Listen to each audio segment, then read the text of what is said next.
Oh, good evening, Forest Mill. I am running a few minutes late tonight. I apologize for those of you who are waiting for us to go live tonight. Just had some things to deal with, and that's the way it goes. Some weeks. I hope that you're having a good week and that you're managing to stay warm. Did not really anticipate having to say that on June the 20th, I mean, not June, on April the 21st. That's how off I am. I'm about 2 months. Um, yeah, it's been a surprising cold snap that we've kind of experienced this morning. I couldn't hardly get my bus warm, and I had to wear a coat. And halfway through my bus route, the kids are still complaining that I hadn't turned on the heat, and it was all we could do to get warm. I thought the kids were going to start dogpiling each other just to get a little body heat built up, but we're making it through. My family, we Sunday morning we woke up to discover that the igniter was gone on our central unit, so we had no heat downstairs for the last few days. Fortunately, got that installed today. So tomorrow, when things start heating back up, we'll have heat. We're thankful for it tonight, and the company that we were dealing with did a good job. I'm not complaining about that, but it's just been kind of one of those days.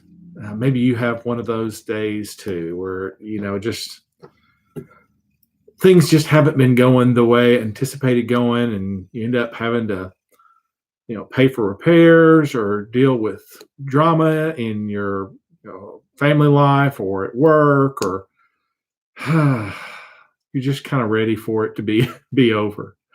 And I that's the way I am right now. And so when I was getting ready for tonight, I skipped right over Psalm 122, which is a lovely psalm, and I would encourage you to go back and read that. We think that's another psalm of David that is very uplifting. It's very positive, and it's one of the Pilgrim Psalms, one of the songs of ascent that we believe David wrote, and I would encourage you to read that. But I was drawn this week. I was drawn to Psalm 123, which is a really short psalm, and we don't really even find out until halfway through the psalm, kind of what's going on in this psalm of ascents. Now, just as a refresher for those of you who haven't been with it, a psalm of ascents was a song that you would sing on the way to one of the feast days in Jerusalem. If you notice, anytime someone's described going to Jerusalem, it's always going up to Jerusalem. Whether they're north, south, east, or west of Jerusalem, they're always going up to Jerusalem, because going up to some place in Scripture, or for those people, and they weren't looking at maps going north, south, east, and west. They were thinking about elevation, and Jerusalem was, of course, built upon a mountain. So no matter, even if you were starting on top of another mountain, which would be unlikely, but even if you were, that was a higher elevation than Jerusalem, you would go down, but eventually you would go back up to Jerusalem. Didn't matter your starting elevation and your finishing elevation. At some point, the land surrounding Jerusalem is all lower. So eventually everybody has to go up to enter into the city. And so the songs that you would sing for the pilgrims who were living mostly in outlying towns and villages or even cities, they would sing these songs on their journey, which could take a day or two or three or even 4 days to make the journey by foot to Jerusalem. And for some who were coming from much further away after the exile, and after we have some of Israel carried off into Assyrian captivity, and then we have much of Judah carried off into Babylonian captivity, and then when the Romans took over and they dispersed some of the Jewish population all over the empire, and so you've got Jewish pilgrims later coming from much further distances by the time of the New Testament. But this would be one of the traditional songs that they would sing on that journey, particularly as they began the long uphill trek into Jerusalem, a song of ascents. And you may think that they would be all positive, right? Kind of like the going on vacation songs, right? We tend to sing songs when we're going somewhere that's special or important or momentous. Then we're generally more upbeat. And many of the songs of ascent have that kind of positive vibe to them. Psalms of praise and about the faithfulness of God and the goodness of God, and so that's to be expected. But then there are also songs of ascent like this one, which are a mixture of both a psalm of praise and a cry for help. And that's why I think I've identified with it a little more this week. And I'll share that with you as we get into it. Psalm 123. Let's just begin by reading the first verse. I lift up my eyes to you who sits enthroned in heaven. Again, think about a song of ascents, right? You're walking uphill. You got to lift your eyes up. You got to look up to see Jerusalem up there. But this pilgrim does not rest his eyes on just the city or even the temple, but rather continues to lift his eyes upward to the throne of God. Now, to look towards God means to trust in him. To lift up your eyes is looking to God in faith. It is a recognition of our own smallness, and is also a recognition of God's sovereignty. So to you who sit enthroned in heaven, right? God on his throne, he is sovereign over all. Lord, you are Lord over every circumstance. You are Lord over every human being. You are Lord over all of creation. You indeed are Lord of all. And God's throne is mentioned often in the New Testament. We're told in Hebrews that it's just a beautiful picture that the one who is sovereign things is also full of grace. But when they speak about the throne of God, it is reference to God's authority and power over everything. That God, whatever it is I'm going through, or whatever it is I am facing, whatever is on the journey ahead, you are Lord over all. To you who sits enthroned in heaven, right? High above everyone else and everything else. Right? If you walked into any king in the ancient Near East throne room, their throne wouldn't be on the floor, and their throne room wouldn't be down at ground level. It was all about going up to the king. You would enter, and you would always be at a station lower than the king. The king was up here, and you were down here.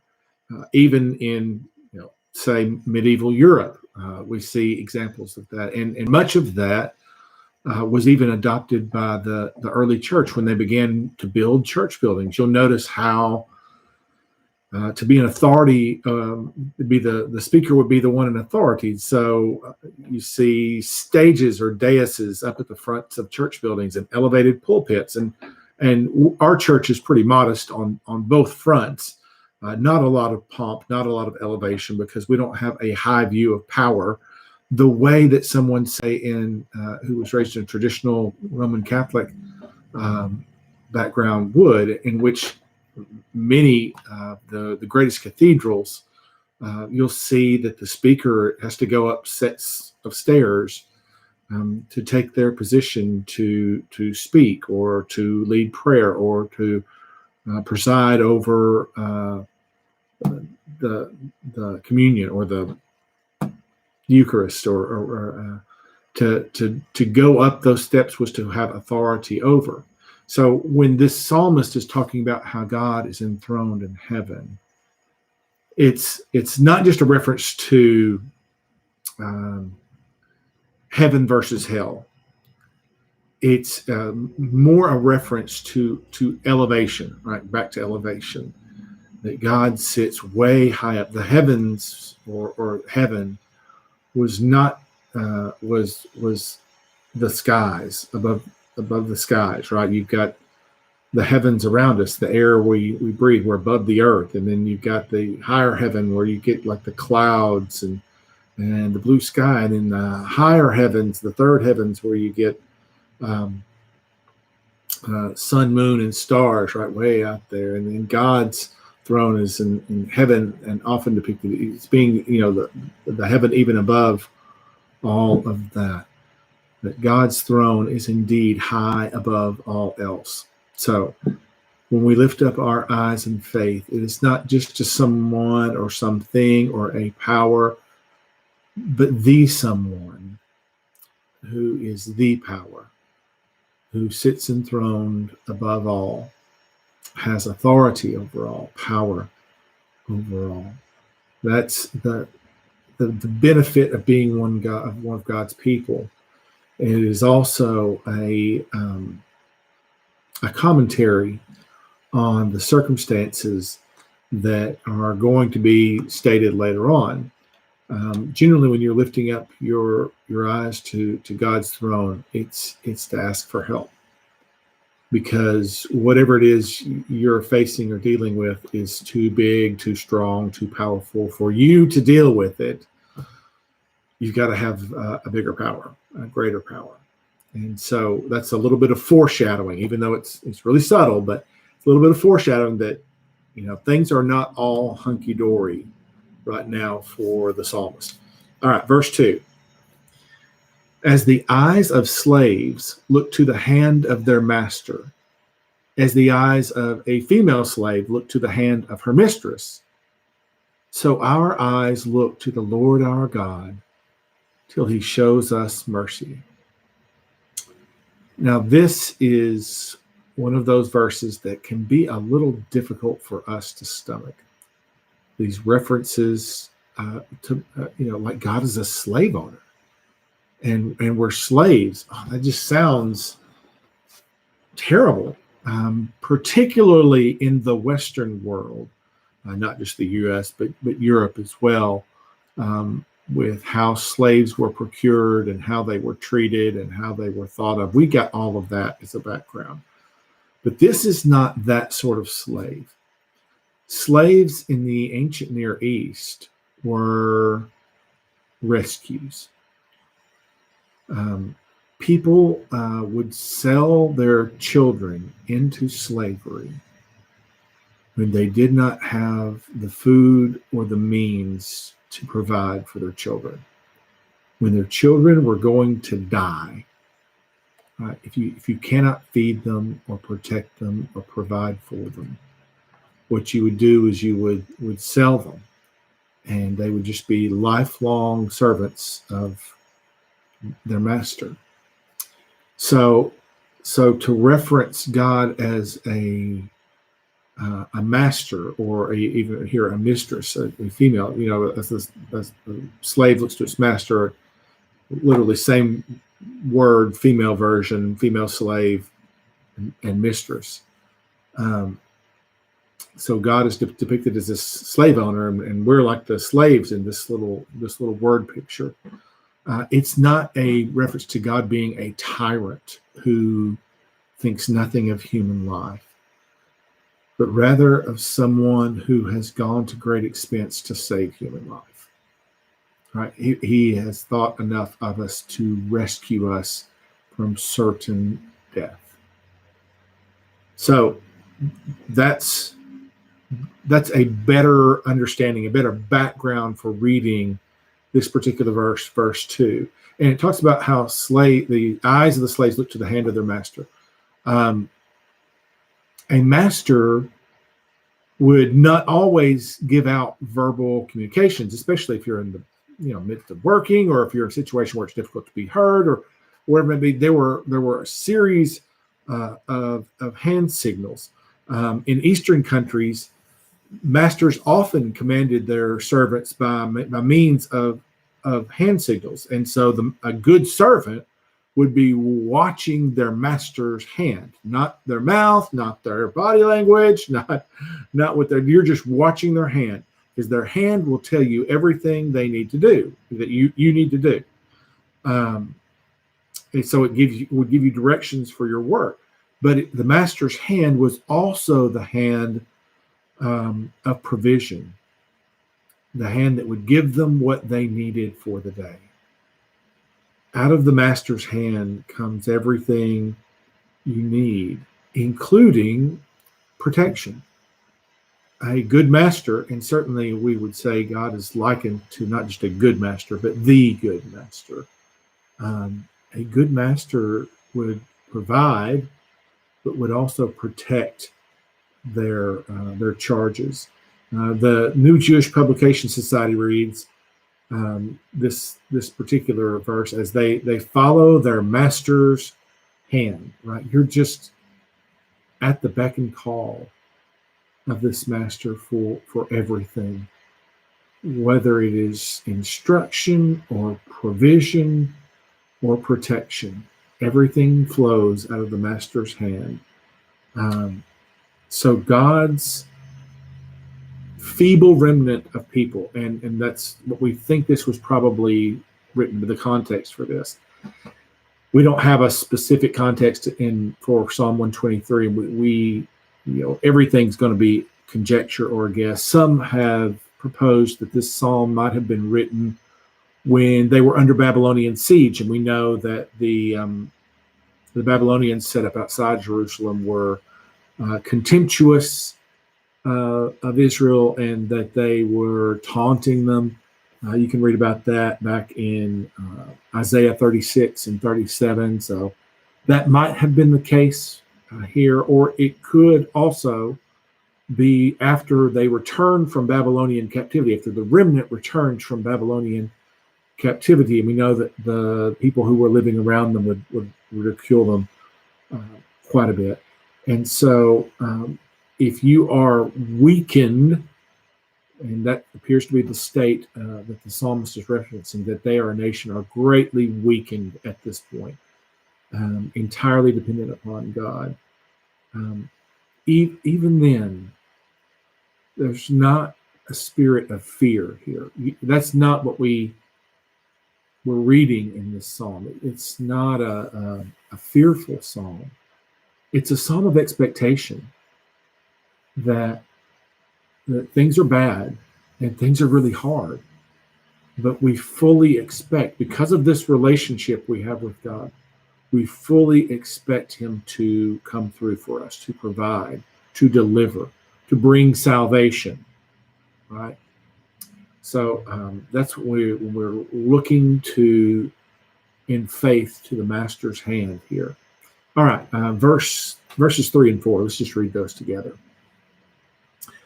Have mercy on us, Lord, have mercy on us, for we have endured no end of contempt. We have endured no end of ridicule from the arrogant, of contempt from the proud. The exiles from Israel had spent about 70 years in Babylonian captivity, and certainly most of the older ones, those who would have been adults when they went in, would have passed away by now, and really even many who would have been very young then would have passed away before the journey back. But about 50,000 of either children or grandchildren of these original captives have now made their way, or would have made their way back to Jerusalem, if indeed that is the circumstance for this one. And so they're trying to do everything. They're trying to rebuild the temple, rebuild the walls, rebuild the houses, restore the city, revitalize the nation. They've got no civic organization. They've got no Levitical organization. I mean, like for their temple practices, we would say cultic, although we don't mean that in the sense of like we have a negative idea about what a cult is. for obvious reasons. But cultic practices would just been their worship practices when they would gather to, whether it's make sacrifices or sing psalms or for the reading of God's word. When you would come together for these times of worship, the cultic practices of worship, all of that had to be rebuilt. I mean, it is starting over from scratch. You've got nothing but the rubble of a remnant city and a scant handful of people to pull it off. And so it would have been a really difficult task, made even more difficult by those who lived around you, because they don't want to see you coming back into power. They don't want to see you rising and standing strong. They want to keep you down. And so those nations that were surrounding Israel when they did emerge out of Babylonian exile did everything in their power to make sure that they stayed small, weak, and humble. And it was they were interfered with by the local Persian authorities when Babylon eventually fell to Persia, and you've got these Persian authorities who were interfering, and you've got people who had taken up residence in the land while they were gone, and they were interfering, and people even who were originally had descendants who were Israelites, but maybe they'd run off and hid in the hills during the Babylonian siege, and they'd come back, and many of those had intermarried with the tribes that surrounded Israel, and they lost their faith or began following these other gods who were out there, and they don't want to see Israel come back, and they were doing all of this, and it was another evidence of how hated they were. We have endured much contempt,